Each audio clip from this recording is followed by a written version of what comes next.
నాహం వేదైర్న తపసా నదానేన న చేజ్యయా శక్య ఏవం విధో ద్రష్టుం దృష్టవానసి మాం యథా. వేదాధ్యయనం, శాస్త్రాలు చదవడం, వాటి వల్ల జ్ఞానం వస్తుంది, కానీ విజ్ఞానం రాదు. కాబట్టి మేం వేదాలు, శాస్త్రాలు, పురాణాలు చదివాము, అర్థం చేసుకున్నాము, మేం ఇన్ని దానాలు, ఇన్ని ధర్మాలు చేశాము, తపస్సులు చేశాము అంటే కుదరదు. వీటి వల్ల మానసిక నేత్రం తెరుచుకోదు అని పరమాత్మ స్పష్టంగా చెబుతున్నాడు. కాకపోతే వాటి వల్ల పుణ్యం వస్తుంది, స్వర్గలోక ప్రాప్తి కలుగుతుంది, స్వర్గ సుఖాలు అనుభవిస్తారు.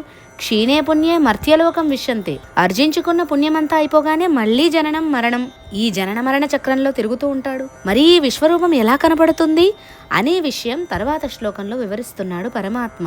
ఓ అర్జున, ఇప్పటిదాకా నీ మనోనేత్రంతో నువ్వు చూసిన ఈ నా విశ్వరూపం సాధారణ మానవులకు సాధ్యం కానే కాదు. కేవలం వేదాలు అధ్యయనం చేసినంత మాత్రాన, దాన ధర్మాలు చేసినంత మాత్రాన, యజ్ఞయాగాలు చేసినంత మాత్రాన, తపస్సు చేసినంత మాత్రాన సాధ్యం కానే కాదు అని మరలా మరలా ఉద్ఘాటించాడు కృష్ణుడు. మరి ఎలా కనిపిస్తుంది ఈ విశ్వరూపం అనేది తర్వాత శ్లోకంలో వివరిస్తున్నాడు.